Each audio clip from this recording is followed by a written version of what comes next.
Hello, my name is Dan Anthony. I've worked in IT and cybersecurity for about 20 years, mostly on the GRC, governance risk compliance, information assurance side, not so much the Mr. Robot, pen testing, red team, blue team, purple team side.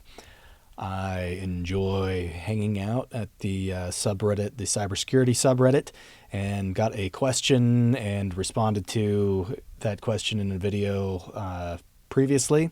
And there were some follow-up questions. I will put the original video with its question throw that link in the comments.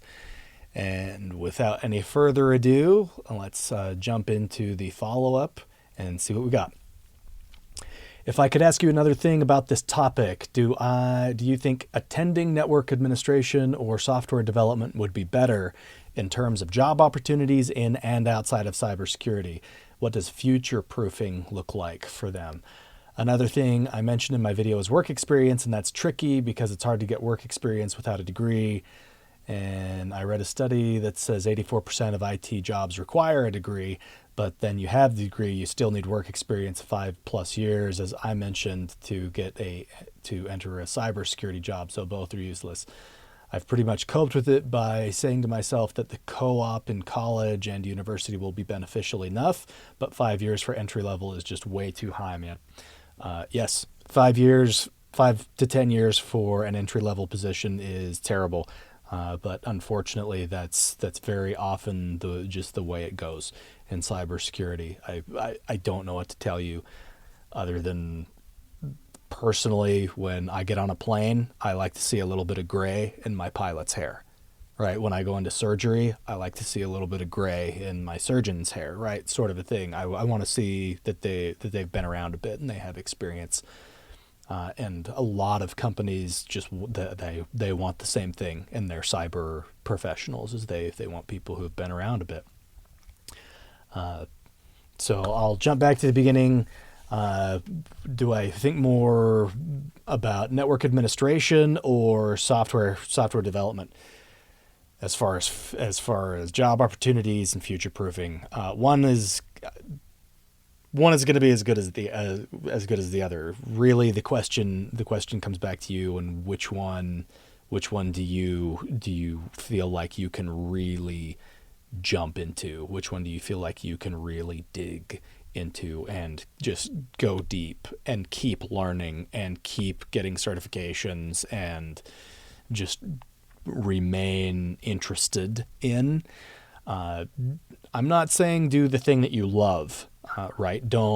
If you like one and you love the other one, right? Maybe you want to save the one that you love for you. You want to save that for your hobbies and do the one that you like, because you can dig into that one, right? Just there's a lot of times in life where once you monetize a hobby, once it turns into something that makes money, you start enjoying it a lot less.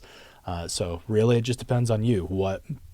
Which one do you think you can just really dig into and go after? Programming, there's a lot of questions right now about AI. People are really scared that AI is going to take all the programming jobs. Personally, I don't see that. I am looking at AI the same way as Excel in the mid-90s was going to just completely replace the need for accountants. And that's right. That's where we are. I think AI is going to be the same. It's either, as a programmer, you're either going to learn how to use it, add it to your tool belt, right, to your toolbox, and it's going to be something that you use and you grow with and you continue on with, or it not. So which one is better? Yeah, whichever. Not necessarily the one that you love, but yeah, the one that you can go deep into. Your question about future proofing, that's whether it's one or the other. I will say this. It doesn't matter what aspect of IT, it doesn't matter what your profession is. If you get out of debt and stay out of debt and have an emergency fund of at least a few months, 6 months preferably in place. My wife and I did the Dave Ramsey plan, and that changed our life. That changed our kids' life, and we continue to see the benefits of no debt and 6-month emergency fund and we continue to watch it change our future.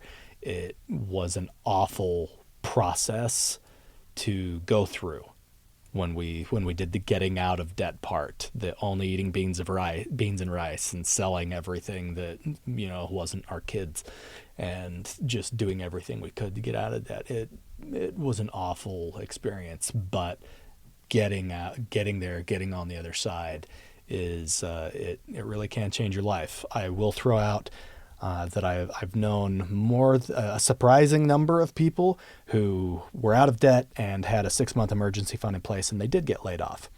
And they took that as their sign from the universe of, hey, it's time for me to start my own business. And within a few years, their business was making them not just a little bit more money than they ever made working for someone else.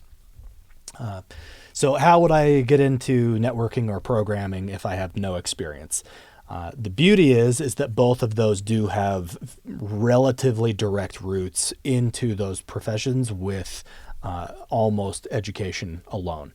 On networking side, you can go to university, you can get a master or a bachelor's information systems kind of a degree, and there's lots of network classes that you can do with some certifications and go that route. Personally, I would look at a trade school first. Right? No debt, so a lot less expensive, easier to pay cash for. You get a lot of experience, and a lot of trade schools are already working with local companies and have pipelines set up for their students. It's a good deal. If I was looking to do programming, I would most definitely go the university route on that one. Community college and university type of route. Whether it's computer science or computer engineering, either one of those tends to be a pretty direct route into, once you have that bachelor's, you go and you start interviewing, and you have learned how to be a junior developer, and you can get a job pretty quick. So if you have, whether you go the networking route or the programming route or any of the other routes, the big things are, right, no debt, keep learning, keep expanding, keep attending, attend trade conferences. They feel useless sometimes, but networking and meeting other people who are in the field and staying in touch with them and learning new things from them, and just constantly more certifications, more schooling. You do that kind of stuff, you bring more value to your employer, and that's whether you're in networks or programming or anything. So you bring more value to yourself. And so the hard question at that point is, after you have done that networking or programming for 5 or so years, and you're ready to make the jump into the cybersecurity entry level cybersecurity role, the hard question for a lot of professionals at that point, that actually keeps quite a few people out of cybersecurity, is, do I even want to leave my current job? Right? Because a lot of people get working in networks or programming or databases or servers and even help desk, and they just kind of say, I kind of like where I'm at. I like what I'm doing now, and I make enough money to have the lifestyle I want. And there's what an awesome problem, right? What an amazing situation to have put yourself in, through no debt and just being valuable and learning more. And so that's where I would leave it at for you, is either one, whether it's networking or programming, either one can be a great segue into cybersecurity.